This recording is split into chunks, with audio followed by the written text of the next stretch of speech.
열나흘째 되는 날 밤에 우리가 아드리아 바다에서 이리저리 쫓겨가다가 자정쯤 되어 사공들이 어느 육지에 가까워지는 줄로 짐작하고 물을 재어보니 20길이 되고 조금 가다가 다시 재니 15길이라 암초에 걸릴까 하여 고물로 단 넷을 내리고 날이 새기를 고대하니라. 사공들이 도망하고자 하여 이물에서 닻을 내리는 채하고 거룻배를 바다에 내려놓거늘 바울이 백부장과 군인들에게 이르되 이 사람들이 배에 있지 아니하면 너희가 구원을 얻지 못하리라. 이에 군인들이 거룻줄을 끊어 떼어버리니라. 날이 새어가매 바울이 여러 사람에게 음식 먹기를 권하여 이르되 너희가 기다리고 기다리며 먹지 못하고 줄인 지가 오늘까지 열나흘인즉 음식 먹기를 권하노니 이것이 너희의 구원을 위하는 것이요 너희 중 머리카락 하나도 잃을 자가 없으리라. 떡을 가져다가 모든 사람 앞에서 하나님께 축사하고 떼어 먹기를 시작하며 그들도 다 안심하고 받아 먹으니 배에 있는 우리의 수는 전부 276명이더라. 배부르게 먹고 밀을 바다에 버려 배를 가볍게 하였더니 날이 새매 어느 땅인지 알지 못하나 경사진 해안으로 된 항만이 눈에 띄거늘 배를 거기에 들여다 댈 수 있는가 의논한 후 닻을 끊어 바다에 버리는 동시에 키를 풀어 늦추고 돛을 달고 바람에 맞추어 해안을 향하여 들어가다가 두 물이 합하여 흐르는 곳을 만나 배를 걸매 이 물은 부딪혀 움직일 수 없이 붙고 고물은 큰 물결에 깨어져 가니 군인들은 죄수가 헤엄쳐서 도망할까 하여 그들을 죽이는 것이 좋다 하였으나 백부장이 바울을 구원하려 하여 그들의 뜻을 막고 헤엄칠 줄 아는 사람들을 명하여 물에 뛰어내려 먼저 육지에 나가게 하고 그 남은 사람들은 널조각 혹은 배 물건에 의지하여 나가게 하니 마침내 사람들이 다 상륙하여 구조되니라. 할렐루야. 오늘도 주님 안에서 승리하는 하루 보내셨습니까? 오늘도 감사로 동행하는 감동 기도회에 함께해 주신 우리 성도님들께 감사의 말씀 드립니다. 오늘 본문의 말씀을 보면 떡을 가져다 모든 사람 앞에서 하나님께 축사하고 떼어 먹기를 시작하며 그들도 다 안심하고 받아 먹으니라고 기록하고 있습니다. 여기서 축도라는 말은 감사를 이야기합니다. 사도 바울이 사람들 앞에 하나님께 감사로 영광 돌리고 떡을 나누어 먹을 때에 그들이 그 떡을 먹고 안심하고 새 힘을 얻었다라는 것입니다. 그런데 본문의 상황을 보면 사실 감사할 수 있는 상황이 아니었습니다. 당시에 기독교 복음을 증거한다라는 것은 불법이었습니다. 그래서 사도 바울은 그리스도의 복음을 증거하다 죄인으로 잡힌 상황이었습니다. 그래서 다른 죄수들과 함께 로마로 호송되는 중이었습니다. 그렇게 호송되던 중 유라굴로라고 하는 큰 파도를 만나 죽을 위기 가운데 있었습니다. 그 배는 14일 동안 해와 별을 보지 못하고 표류하는 상황이었습니다. 선장과 선원들, 죄인들을 지키는 군인들과 죄인들 모두 죽을 위기 가운데 있었던 것입니다.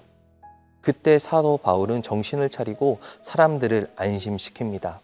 이 파도가 결코 생명을 앗아가지 못하고 다만 배와 재물만을 잃어버릴 것이라고 사람들을 안심시킵니다.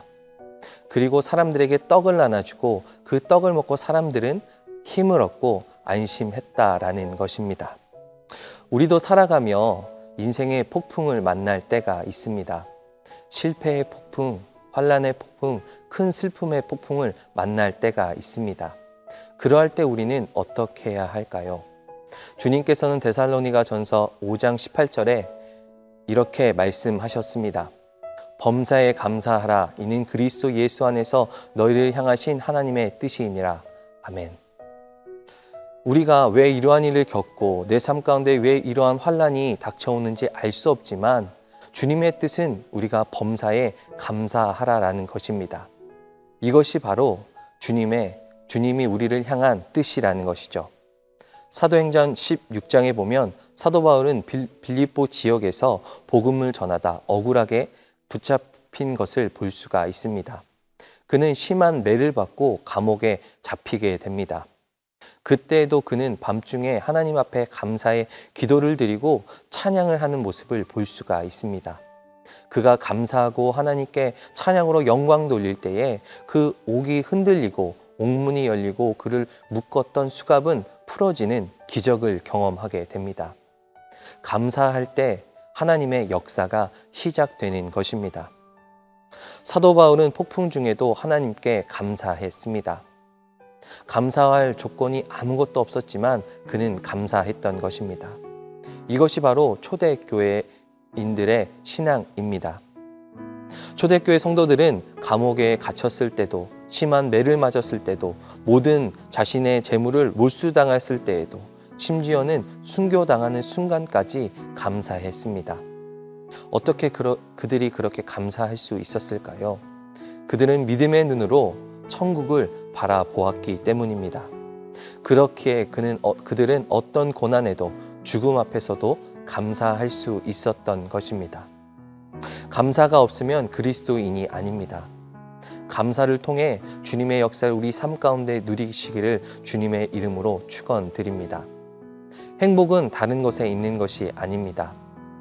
감사한 사람이 행복을 누리는 사람입니다. 많은 것을 소유하고 있다라고 해서 걱정, 근심에 매여 있다면 그는 불행한 사람입니다. 비록 내가 가진 것이 없다 할지라도 감사할 때 하나님의 은혜의 역사가 우리 삶 가운데 이루어질 줄 믿습니다.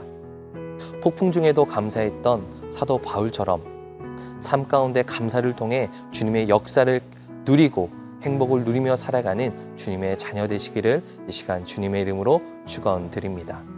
기도하시겠습니다. 사랑의 하나님 감사합니다. 오늘도 감사로 동행하는 감동 기도회를 통해 주님께 감사로 영광 돌리게 하심에 감사드립니다. 하나님께서 범사에 감사하라 하셨지만 감사하지 못하고 인색하게 골라서 이기적인 것에만 감사한 마음을 용서하여 주시옵소서. 오늘 사도 바울이 감사할 수 없는 상황에도 감사하는 모습처럼 세상의 많은 어려운 일들이 나에게 다가온다 하여도 세상의 많은 사람이 나의 마음을 아프게 할지라도 감사의 마음으로 넉넉히 이기게 하여 주시옵소서. 코로나19로 인하여 많은 어려움과 불안 가운데 있습니다. 조속히 코로나19가 해결되게 하여 주시고 치료제가 개발되어 그 가운데 고통당하는 자들이 자유를 얻고 기쁨 가운데 거하게 하여 주시옵소서. 감사에 감사를 더하여 주시고 감사를 통하여 주님의 역사를 볼 수 있게 하여 주시옵소서. 오늘도 주님의 말씀을 허락해 주심에 감사드립니다. 보혜사 성령님 역사하셔서 말씀을 깨닫게 하시고 말씀의 순종함을 통하여 주님께서 예비하신 복의 복을 누리게 하여 주시옵소서. 어제나 오늘이나 변함없는 주님께서 이 시간에도 성령으로 함께 하시고 날마다 동행하여 주실 줄 믿사오며 이 모든 말씀 주 예수 그리스도의 이름으로 기도드립니다. 아멘.